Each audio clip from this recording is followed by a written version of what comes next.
Hello guys, this is Manpreet. Welcome to Satyam education hub. आशा है आप सभी अच्छे होंगे। अगर आप हमारे चैनल पर पहली बार विजिट कर रहे हैं तो हमारे चैनल को सब्सक्राइब कर लेटेस्ट वीडियो नोटिफिकेशन के लिए बेल आइकन हिट कर दीजिएगा। साथ ही अगर आप इस वीडियो का पीडीएफ प्राप्त करना चाहते हैं तो आप हमारे टेलीग्राम चैनल को ज्वाइन कर सकते हैं, जिसका लिंक डिस्क्रिप्शन बॉक्स में दे दिया गया है। हमने पॉलिटिकल के टोटल 13 सेट डिस्कस कर लिए हैं और आज हम डिस्कस करेंगे सेट 14 को, जिसमें हम देखेंगे संसदीय समितियां और संविधान की प्रमुख शब्दावलियां। तो आज का वीडियो स्टार्ट करते हैं। सबसे पहले हम ये जानेंगे कि संसदीय समितियां क्या होती हैं, इनका संविधान में उल्लेख किस प्रकार से किया गया है और ये कितने प्रकार की होती हैं और इनके प्रमुख कार्य क्या होते हैं। भारतीय संसद के द्वारा अपने कामों के निपटारे के लिए जितने प्रकार की भी समितियों का गठन किया जाता है उन्हें हम कहते हैं संसदीय समितियां।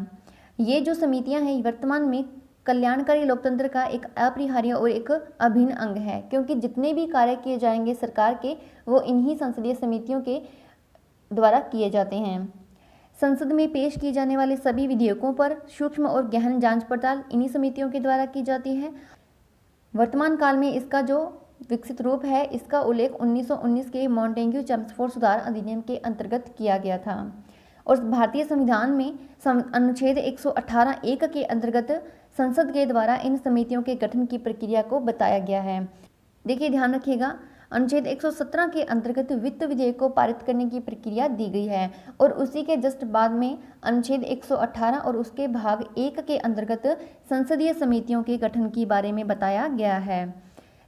संसदीय समितियां विशेष रूप से दो प्रकार की होती हैं, स्थायी समिति और तदर्थ समिति। देखिए, तदर्थ समिति को ही अस्थायी समिति कहा जाता है।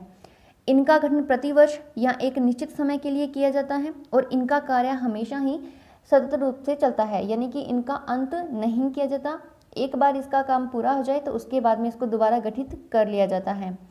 तदर्थ समिति की अगर बात करें तो इनका गठन हमेशा ही आवश्यकता के अनुसार किया जाएगा और इनका जब भी कार्य पूरा हो जाता है तो उसके बाद में इसका अंत कर दिया जाता है, यानी कि जैसे ही इसका मोटो कंप्लीट हो जाता है तो ये अपने आप स्वतः ही अंत हो जाती हैं। अब हम बात करते हैं संसदीय समितियों के प्रकार के बारे में कि ये कौन कौन सी होती हैं और उनके आगे के भाग क्या होते हैं। देखिए, संसदीय समितियां मुख्य रूप से दो प्रकार की होती हैं, स्थायी समिति और अस्थायी समिति। और अस्थायी समिति को ही हम तदर्थ समिति के नाम से जानते हैं। इन्हें अस्थायी इसीलिए कहा जाता है कि इनका जो गठित करने का एक मोटो होता है, जैसे ही वो पूरा होता है तो इसका अंत अपने आप ही हो जाता है। देखिए, सबसे पहले अगर हम स्थायी समितियों की बात करें, ये विशेष रूप से 7 प्रकार की होती हैं, जिसमें हम पढ़ते हैं वित्तीय समितियां, विभागीय समितियां, जांच समितियां, सदन की समितियां, सेवा समिति, सलाहकार समिति और छानबीन समिति। अगर हम अस्थायी समिति की बात करें तो इसमें मुख्य रूप से 2 प्रकार की समितियां आती हैं, प्रवर और संयुक्त प्रवर समिति और किसी विशिष्ट मामले की जांच की समिति। इस वीडियो में हम सबसे ज़्यादा डिस्कस करने वाले हैं संसद की स्थायी समितियों के अंतर्गत वित्तीय समितियां, जो कि मुख्य रूप से 3 प्रकार की होती हैं। बात करते हैं वित्तीय समितियों के बारे में, क्योंकि एग्जाम्स में क्वेश्चन पुट किया जाता है तो वो हमेशा ही रिलेटेड होता है इन वित्तीय समितियों से संबंधित। तो आपको ये बात तो पता चल गई होगी कि जो वित्तीय समितियां हैं वो संसद की स्थायी समिति के अंतर्गत आने वाली हैं। ये विशेष रूप से 3 प्रकार की होती हैं, प्राक्कलन समिति, लोक लेखा समिति और सार्वजनिक उपक्रम, यानी कि जो पब्लिक अंडरटेकिंग है उससे रिलेटेड ये कमेटी होती है। प्राक्कलन समिति में कुल 30 सदस्य, लोक लेखा में कुल 22 और सार्वजनिक उपक्रम समिति में कुल 22 सदस्य होते हैं। प्राक्कलन समिति के अंतर्गत जितने भी सदस्य होते हैं ये सभी के सभी लोकसभा से होते हैं, यानी कि कुल 30 सदस्य लोकसभा से। इसमें राज्यसभा और मंत्रिपरिषद का कोई भी सदस्य शामिल नहीं होता है।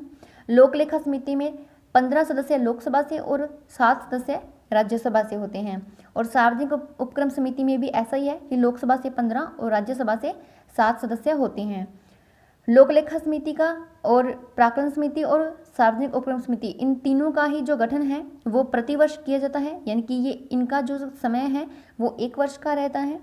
प्राक्कलन समिति को सबसे पहले 1950 में गठित किया गया था जॉन मथाई की सिफारिश पर, और लोक लेखा समिति का 1919 के एक्ट के अंतर्गत 1921 में इसका पहली बार गठन किया गया था। और साथ ही जो सार्वजनिक उपक्रम की समिति है इसका गठन पहली बार 1964 में किया गया था। प्राक्कलन समिति, इसको लोकसभा में जैसे ही बजट पेश होता है उसके बाद में इसको गठित किया जाता है और अगर वित्तीय समिति की बात करें तो देखिए इसके जो अध्यक्ष होते हैं हमेशा ही विपक्ष के सदस्य होते हैं और इस विपक्ष के सदस्य को हमेशा ही लोकसभा का जो अध्यक्ष होता है उसके द्वारा मनोनीत किया जाता है। साथ ही अगर हम बात करें सार्वजनिक उपक्रम की समिति के बारे में तो इसका जो मुख्य कार्य होता है वो होता है कि जो भी कंपनियां हैं यानी कि जो सरकारी कंपनियां हैं उनके लेखों की जांच करना। और ये बात ध्यान रखना कि जो सार्वजनिक उपक्रम है इनकी ये जो कंपनियां हैं पब्लिक अंडरटेकिंग्स हैं ये जितने भी इनके लिए रूल्स और रेगुलेशंस जारी किए गए हैं उसके अंडर काम करती है या नहीं, इस बारे में इसका जांच करनी होती है। और प्राक्कलन समिति देखिए ये सरकार द्वारा जैसे भी कोई व्यय प्रस्तावित किया जाता है तो उसके बारे में लोकसभा में उसकी समीक्षा करने का प्रमुख कार्य प्राक्कलन समिति का होता है। और लोक लेखा समिति देखिए ये जो कैग होता है यानी कि नियंत्रक और महालेखा परीक्षक हैं उसकी रिपोर्ट को आधार बनाकर लोक व्ययों का परीक्षण करता है। देखिए ये तीनों ही कार्य वित्त से संबंधित हैं इसीलिए इन्हें वित्त समितियां कहा जाता है। साथ ही जो प्राक्कलन समिति और लोक लेखा समिति है इन दोनों को ही जुड़वा बहनें एक दूसरे की कहा जाता है। ये इसलिए कहा जाता है क्योंकि दोनों ही जो कैग की रिपोर्ट है उसको आधार बनाकर मिलकर वित्तीय मामलों पर जांच करती है। तो अभी हमने यहाँ जाना वित्तीय समितियों के बारे में। अब चलते हैं हमारे ऑब्जेक्टिव टाइप क्वेश्चंस की तरफ। फर्स्ट क्वेश्चन है निम्न में से कौन तदर्थ समिति है। तदर्थ समिति अर्थात अस्थायी समिति। देखिए अस्थायी समिति में हमने मुख्य रूप से दो प्रकार की समितियों को देखा था, प्रवर और संयुक्त प्रवर समिति, साथ ही विशेष कार्य की जांच के लिए समिति। तो हम ऑप्शंस को देखते हैं। प्रवर समिति देखिए ये है हमारी अस्थायी समिति, बिल्कुल सही है। आवास समिति देखिए जो आवास समिति है ये एक प्रकार की स्थायी समिति है और यह एक सेवा समिति के अंतर्गत आती है। याचिका समिति भी स्थायी समितियों में से है और ये आती है जांच समिति के अंतर्गत। और विशेषाधिकार समिति है ये भी एक प्रकार की स्थायी समिति है और यह एक प्रकार की जांच समिति है। तो देखिए तदर्थ समिति है प्रवर समिति, तो यहाँ राइट आंसर हो जाएगा ऑप्शन ए प्रवर समिति, क्योंकि ये एक प्रकार की अस्थायी और तदर्थ समिति है। नेक्स्ट, वह स्थायी समिति जिसमें राज्यसभा सदस्य शामिल नहीं होती। सबसे पहले हमें इसी के बारे में बात की थी कि जो प्राक्कलन समिति होती है इसमें राज्यसभा का कोई भी सदस्य शामिल नहीं होता, साथ ही मंत्री परिषद का भी कोई सदस्य शामिल नहीं होता। बात करें अगर विशेषाधिकार समिति, महिला सशक्तिकरण समिति और याचिका समिति, तो देखिए ये तीनों ही स्थायी समितियां हैं और ये जांच समिति के अंतर्गत आती हैं। तो यहाँ राइट आंसर है ऑप्शन सी प्राक्कलन समिति, जिसका गठन पहली बार 1950 में किया गया था और इसका गठन प्रतिवर्ष किया जाता है। नेक्स्ट, संसदीय स्थायी समितियों में क्रमशः लोकसभा एवं राज्यसभा सदस्यों का अनुपात होता है।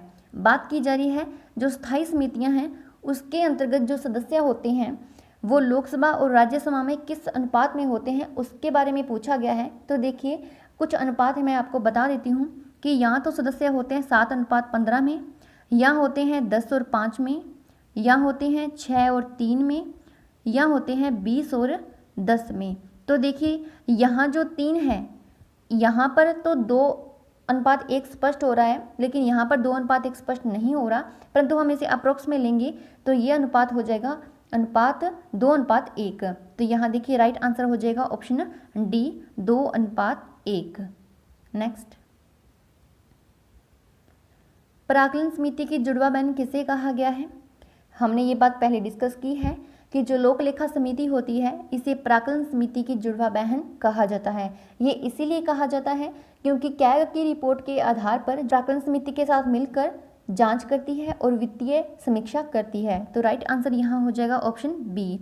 लोक उपक्रम समिति जो कि एक स्थायी समिति है वित्तीय समिति के अंतर्गत, कार्य मंत्रणा और याचिका समिति ये भी दोनों एक प्रकार की स्थायी समिति हैं और ये दोनों ही आती हैं जांच समिति के अंतर्गत। तो यहाँ राइट आंसर है ऑप्शन बी लोक लेखा समिति। नेक्स्ट, सार्वजनिक व्यय पर संसदीय नियंत्रण करने वाला अंग कौन नहीं है। सार्वजनिक व्यय है तो देखिए यहाँ पर समितियां दी गई हैं और कैग दिया है। लोक लेखा समिति, प्राक्कलन समिति, भारत का नियंत्रक एवं महालेखा परीक्षक और सार्वजनिक उपक्रम समिति। देखिए जो लोक लेखा समिति है ये सार्वजनिक व्यय पर संबंधित अपनी बात को कहती है यानी कि उसकी जांच करती है। प्राक्कलन समिति है ये भी इसकी जांच करती है, इसके बारे में जो भी निर्णय है वो लेती है। भारत का जो नियंत्रक एवं महालेखा परीक्षक है यानी कि कैग है, ये भी वित्तीय से संबंधित निर्णय लेता है। लेकिन जो सार्वजनिक उपक्रम समिति है, ये इसका जो कार्य है, इसका कार्य सार्वजनिक व्यय से संबंधित नहीं है। इसका प्रमुख कार्य है कि जो भी पब्लिक अंडरटेकिंग है यानी कि जो भी सार्वजनिक उपक्रम है, उनका संचालन सही ढंग से किया जा रहा है या नहीं, इस बात का पता लगाना होता है। ये इसका प्रमुख कार्य है। तो यहाँ राइट आंसर है ऑप्शन डी, सार्वजनिक उपक्रम समिति। नेक्स्ट, लोक लेखा समिति के बारे में कौन सा कथन सही नहीं है? इसका कार्यकाल 1 वर्ष का होता है। जी हाँ, बिल्कुल सही है, क्योंकि इसका गठन प्रतिवर्ष किया जाता है। इसके अध्यक्ष लोकसभा का अध्यक्ष द्वारा नियुक्त किया जाता है। ये बात भी बिल्कुल सही है, क्योंकि जो लोक लेखा समिति का अध्यक्ष होता है वो विपक्ष का नेता होता है और इसे लोकसभा के अध्यक्ष यानी कि जो लोकसभा स्पीकर है उसके द्वारा मनोनीत किया जाता है। इसका प्रमुख कार्य सरकार के वार्षिक लेखों की जांच करना है। ये बात भी बिल्कुल सही है। कैग की रिपोर्ट के आधार पर ये वार्षिक लेखों का जांच करती है। कोई मंत्री इसका सदस्य बन सकता है, तो देखिए ये बिल्कुल ही गलत है। इसका सदस्य कोई भी मंत्री नहीं बन सकता, तो ये बात आपको यहाँ ध्यान रखनी है। तो यहाँ राइट आंसर है ऑप्शन डी, कोई मंत्री इसका सदस्य बन सकता है। ये कथन गलत है, कोई भी सदस्य इसका मंत्री नहीं बन सकता। नेक्स्ट, निम्न में से कौन सी अस्थायी समिति है? हमने जो संसद की अस्थायी समितियां पढ़ी थी उसमें हमने मुख्य रूप से 2 ही समितियां पढ़ी थी जो अस्थायी थी या तदर्थ थी, जिसमें हम संयुक्त और प्रवर समिति की बात करते हैं या फिर किसी भी विशेष विषय से संबंधित जो समिति गठित की जाती है उसके बारे में। देखिए, जो जांच समिति है ये एक प्रकार की स्थायी समिति है। कार्य मंत्रणा समिति ये भी स्थायी समिति है। सलाहकारी समिति ये भी स्थायी समितियों के अंतर्गत आती है। और जो SC/ST कल्याण समिति है ये भी एक स्थायी समिति के अंतर्गत आती है। तो देखिए यहाँ पर सारे के सारे जो ऑप्शन हैं वो स्थायी समिति से संबंधित है। और यहाँ पूछा गया है कि अस्थायी समिति बताइए, तो देखिए इसमें से कोई भी समिति है वो स्थायी नहीं है। तो यहाँ राइट आंसर हो जाएगा ऑप्शन ई, उपरोक्त में से कोई नहीं। नेक्स्ट, स्थायी समितियों के कार्य निम्न में से कौन से नहीं हैं? स्थायी समितियां हमने पढ़ी हैं। देखते हैं पहला, संबंधित मंत्रालयों के रोजमर्रा के मामले पर विचार करना, संबंधित विभागों से संबंधित विधेयकों की जांच करना। देखिए ये तो हमने पढ़ा है कि ये विधेयकों की जांच करती है और उस पर चर्चा करती है। विभागों के वार्षिक रिपोर्टों की जांच करना, तो ये भी सही है। जो लोक लेखा समिति है ये संसद के जो वार्षिक लेखे हैं और रिपोर्टें हैं उनकी जांच करती है। संबंधित मंत्रालयों के द्वारा अनुदान मांगों को लोकसभा में पेश करने से पूर्व उन पर चर्चा करना। देखिए ये कार्य प्रमुख है प्राक्कलन समिति का, क्योंकि जब भी सरकार लोकसभा में बजट पेश करती है तो उससे पूर्व उसकी समीक्षा करने का प्रमुख कार्य प्राक्कलन समिति का होता है। तो देखिए जो ऑप्शन ए है यानी कि जो भी संबंधित मंत्रालय हैं उनके रोजमर्रा के मामले पर ये कार्य नहीं करती है, तो ये बिल्कुल गलत है। तो यहाँ राइट आंसर हो जाएगा ऑप्शन ए, क्योंकि जो मंत्रालयों के रोजमर्रा के मामले हैं उनके लिए प्रमुख हैं जो परामर्शदात्री समिति हैं या फिर सलाहकारी समितियां हैं वो। वर्तमान में लोक लेखा समिति के अध्यक्ष कौन हैं? जो लोक लेखा समिति है इसमें जो भी अध्यक्ष होगा वो हमेशा ही विपक्ष का नेता होता है, जिसे लोकसभा स्पीकर के द्वारा नियुक्त किया जाता है। तो देखिए वर्तमान में है अधीर रंजन चौधरी। अगर बात करें प्राक्कलन समिति के बारे में, तो प्राक्कलन समिति के वर्तमान में अध्यक्ष हैं गिरीश बापट। तो यहाँ राइट आंसर है ऑप्शन सी। ओम बिरला की बात करें तो वर्तमान में ये लोकसभा स्पीकर हैं। नेक्स्ट, संसद किस माध्यम से प्रशासन पर नियंत्रण स्थापित करती है? प्रशासकों के प्रतिवेदन के माध्यम से, यानी कि जो भी शासन कर रहे हैं उनके प्रतिवेदनों के माध्यम से। देखिए ये गलत है। विभिन्न मंत्रालयों की परामर्शदायी समितियों के माध्यम से। देखिए जो भी मंत्रालय हैं उनकी जो परामर्शदायी समितियां होती हैं वो कभी भी संसद के प्रशासन पर नियंत्रण नहीं रखती, बल्कि वो जो मंत्रालय हैं वो उन्हीं से संबंधित होती हैं और उनके कार्यों पर अपनी विचार विमर्श करती हैं और उनको सलाह देती हैं। कैग के माध्यम से, देखिए कैग के माध्यम से प्रशासन पर नियंत्रण नहीं रखा जाता। जो भी वार्षिक लेखे जोखे हैं उनकी जांच पड़ताल की जाती है, उनका ब्यौरा रखा जाता है। तो ये क्वेश्चन भी हो जाएगा गलत। विभिन्न संसदीय समितियों के माध्यम से, तो देखिए ये बात बिल्कुल ही सही है। हमने प्रारंभ में ही ये बात देखी थी कि संसद का जितना भी काम होता है वो संसदीय समितियों के द्वारा ही निपटाया जाता है और इसी के द्वारा ही इसका पूरा कंट्रोल किया जाता है। तो यहाँ राइट आंसर है ऑप्शन डी, विभिन्न संसदीय समितियाँ। नेक्स्ट, एक वर्ष में लोकसभा में कम से कम कितने सत्र होने चाहिए? लोकसभा के सत्र की बात की गई है तो प्रति वर्ष जो 2 सत्र हैं ये अनिवार्य हैं लोकसभा के करने के लिए, क्योंकि इसकी जो न्यूनतम समय अवधि है वो है 6 माह। 6 माह के भीतर भीतर संसद का नया सत्र आयोजित हो जाना चाहिए। तो यहाँ राइट आंसर हो जाएगा ऑप्शन बी, 2 बार। नेक्स्ट, परामर्शदात्री समितियों के बारे में गलत कथन का चयन करें। परामर्शदात्री समिति की बात करें तो देखिए ये सबसे इम्पोर्टेंट है और ये संबंधित है जो हमारे मंत्रालय हैं उनसे संबंधित। प्रत्येक मंत्रालय अपनी आवश्यकता के अनुसार कुछ ना कुछ समितियां गठित करता है ताकि वो अपने जो कार्य हैं उन पर सलाह ले सके, उसके बारे में विचार विमर्श कर सके, तो उसी से संबंधित है। हम ऑप्शन देखते हैं। इन समितियों के अध्यक्ष लोकसभा अध्यक्ष या सभापति होते हैं। देखिए ये कथन गलत है, क्योंकि जितनी भी परामर्शदायी समितियां होती हैं इनका अध्यक्ष जो होता है वो संबंधित मंत्रालय का मंत्री खुद ही होता है। इसमें दोनों सदन के सदस्य शामिल होते हैं, बिल्कुल सही है। देखिए जो परामर्श करना है तो उसमें लोकसभा के सदस्य भी जा सकते हैं और राज्यसभा के सदस्य भी जा सकते हैं। ये समितियां केंद्र सरकार के विभिन्न मंत्रालयों से संबंधित हैं, तो बिल्कुल सही है, क्योंकि जो सलाहकारी या परामर्शदायी समितियां हैं इनका मुख्य कार्य मंत्रालयों से जुड़ा है। इनके गठन, कार्यों और प्रक्रियाओं का निर्धारण संबंधित मंत्रालय द्वारा किया जाता है, ये भी बिल्कुल सही है। तो देखिए जो ऑप्शन ए है, इनके जो अध्यक्ष हैं वो लोकसभा अध्यक्ष और सभापति नहीं होते बल्कि मंत्रालय के मंत्री स्वयं होते हैं। तो यहाँ राइट आंसर है ऑप्शन ए, पूछा गया है गलत कथन। नेक्स्ट, भारतीय संसद की कौन सी समिति नियंत्रक एवं महालेखा परीक्षक की रिपोर्टों की समीक्षा करती है? कैग की रिपोर्ट के बारे में बात की जा रही है तो इससे संबंधित है हमारी लोक लेखा समिति, जो कि स्थायी और वित्तीय समिति है। देखिए जो लोक लेखा समिति है ये कैग की रिपोर्ट का पुनरीक्षण करती है, इसकी समीक्षा करती है, साथ ही कैग की रिपोर्ट के बारे में ये प्राक्कलन समिति से भी विचार विमर्श करती है, उसके साथ में मिलकर ही ये अपने निर्णय लेती है, समीक्षाएं करती हैं, और इसी की वजह से लोक लेखा समिति को प्राक्कलन समिति की जुड़वा बहन भी कहा जाता है। तो यहाँ राइट आंसर है ऑप्शन बी। नेक्स्ट, देखिए ये क्वेश्चन आपको क्विट करना है। नेक्स्ट, राज्य विधानसभा के 17वें की घोषणा कौन करता है? राज्य की विधानसभा जिसका उल्लेख अनुच्छेद 170 के अंतर्गत किया गया है, और सबसे बड़ी विधानसभा है राज्य यूपी की जिसके अंतर्गत 403 सीटें हैं।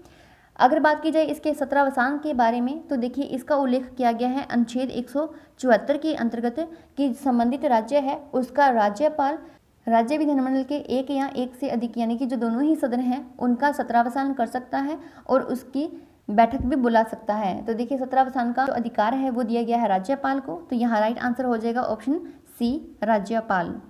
नेक्स्ट, निम्न में से कौन सा प्रस्ताव सिर्फ लोकसभा में ही पेश किया जा सकता है? स्थगन प्रस्ताव की बात करें तो देखिए ये संसद के किसी भी सदन में लाया जा सकता है, इनकी लोकसभा या राज्यसभा दोनों में ही। विश्वास प्रस्ताव और अविश्वास प्रस्ताव ये दोनों ही जो प्रस्ताव हैं ये लाए जाते हैं जो कार्यकारी सरकार है उसके विरुद्ध, और जो सरकारें काम करती हैं वो करती हैं मुख्य रूप से लोकसभा के अंतर्गत। संशोधन प्रस्ताव तो देखिए संशोधन करना है तो लोकसभा भी कर सकती है, राज्यसभा भी कर सकती है, तो इसे दोनों सदनों में पेश किया जाता है।